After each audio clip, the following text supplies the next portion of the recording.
Olá pessoal, tudo bem com vocês? Espero que todos estejam bem, meus amores. Aqui é a professora Andréa Santos de Literatura. Estou com muita saudade de todos vocês, tá bom, meus queridos? Bem, conforme o combinado lá no roteiro de estudos de literatura, hoje nós iremos falar sobre o teatro brasileiro no século XIX, ok? Livro 3 de literatura. Vamos lá? Aula 12.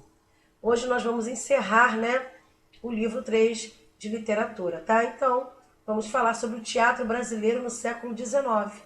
Mas antes, eu gostaria, de falar como que surgiu o teatro brasileiro. Vamos lá? Bem, uma das primeiras manifestações do teatro no Brasil, pessoal, ocorreu no século XVI, como forma de catequização.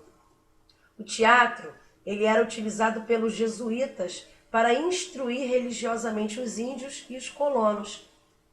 E o padre Anchieta, foi um dos principais jesuítas que utilizou estes tipos, de representações, que eram chamadas de teatro de catequese.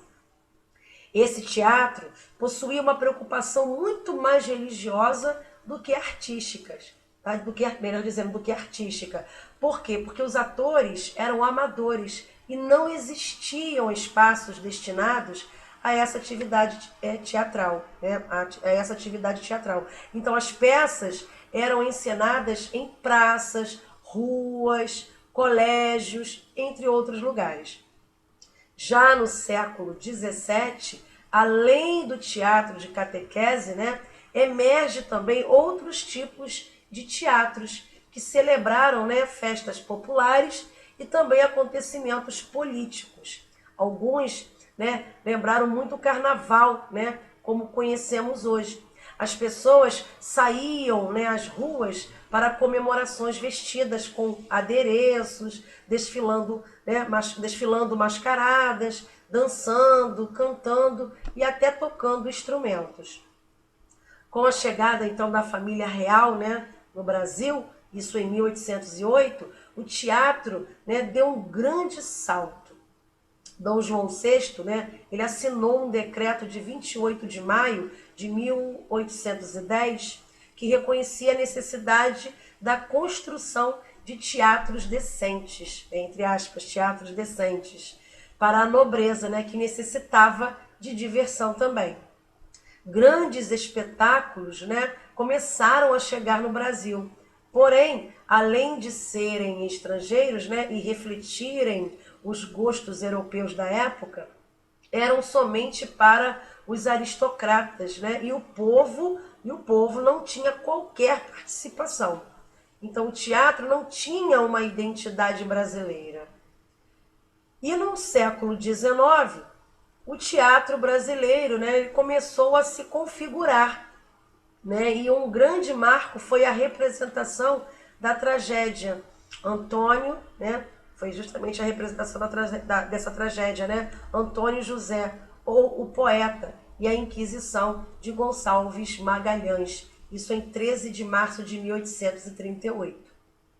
Então esse drama foi encenado por uma companhia genuinamente brasileira, com atores e propósitos nacionalistas, formado pelo ator João Caetano.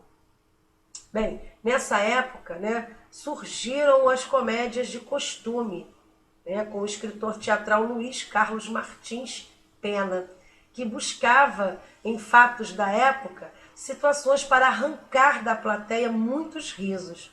Então, muitos autores teatrais surgiram nessa época também, como Antônio Gonçalves Dias, Manuel Antônio Álvares de Azevedo, Casimiro de Abreu, Castro Alves, Luiz Antônio Burganho, Manuel de Araújo Porto Alegre, Joaquim Norberto da Silva, Antônio Gonçalves Teixeira e Souza, Agrário de Menezes, Barata Ribeiro, Francisco José Pinheiro Guimarães também. E em 1855 começa a surgir o teatro realista no Brasil.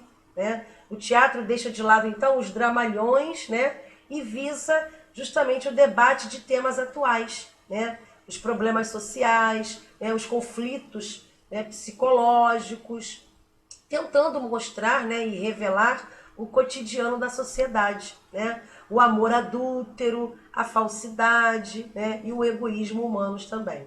Então, um dos mais importantes autores, né, dessa época, né, foi Joaquim Manuel de Macedo, né, autor da obra-prima Moreninha, né, de Arthur Azevedo. Então, a Semana, né, de Arte Moderna, né, isso em 1922, que também foi um marco, né, para as artes, não abrangeu o teatro, que ficou esquecido, né, adormecido por longos anos.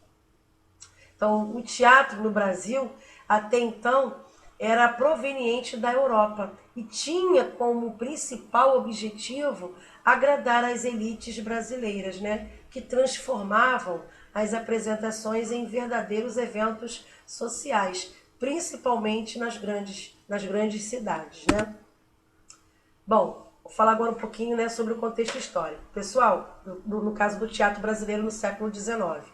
Bem, o século XIX, pessoal, foi marcado por grandes transformações políticas e culturais que contribuíram, né, para a modernização do Brasil, principalmente, né, após a transferência da corte portuguesa para o Rio de Janeiro. Neste período, a imprensa, né, ela foi estabelecida no país, propiciando a publicação de jornais e de livros. Foram abertas, né, as bibliotecas, academias literárias, né, científicas e filosóficas também. E muitos teatros, né, foram construídos, entre outros acontecimentos também.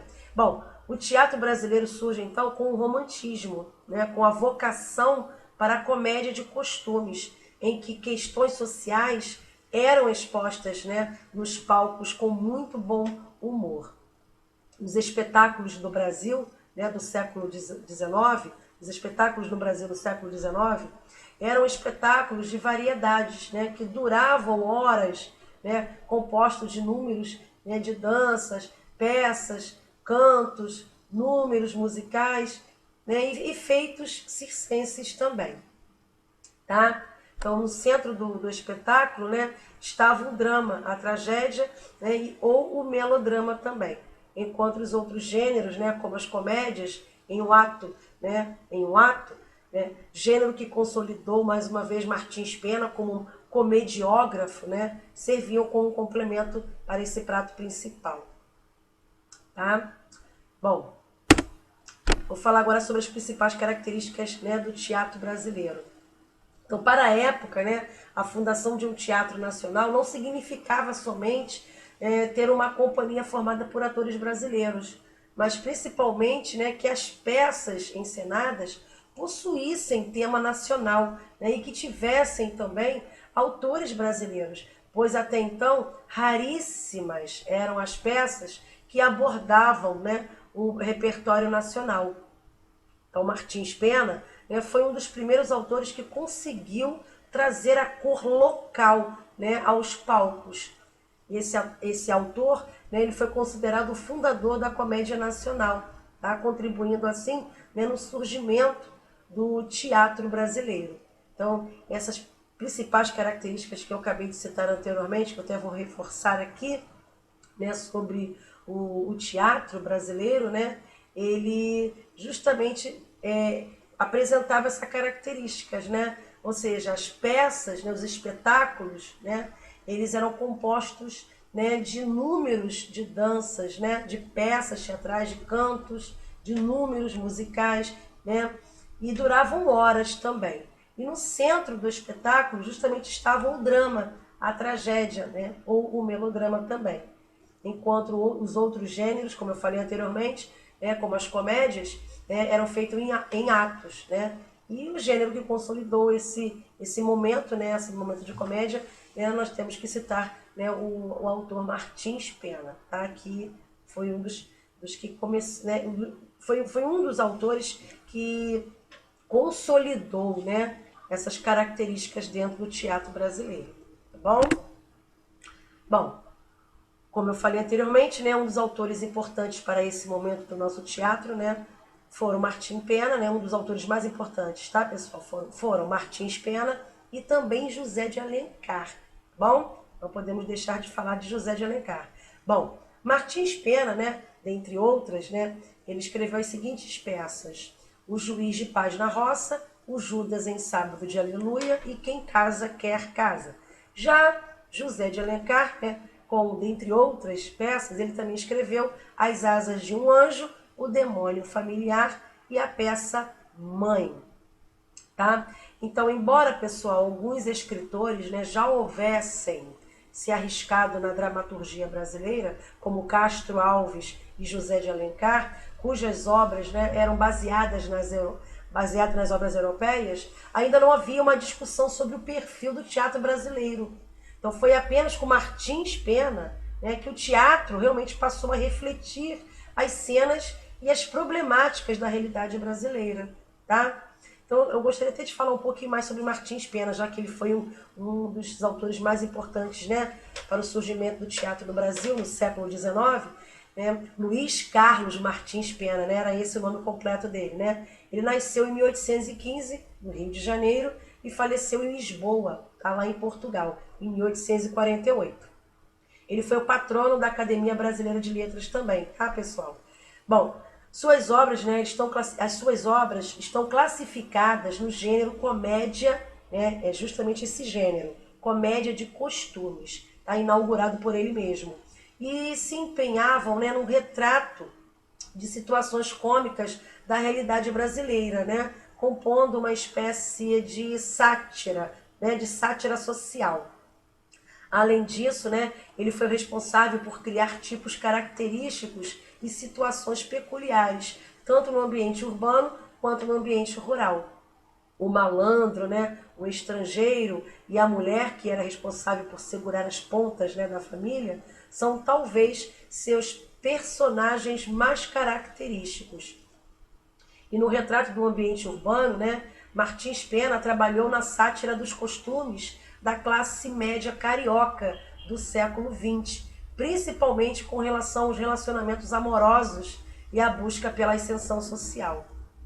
Martins Pena, né, escreveu para as camadas mais populares, decorrendo daí a sua popularidade. Escreveu durante sua curta vida cerca de 28 peças, tendo 19 delas sido encenadas naquela época, tá?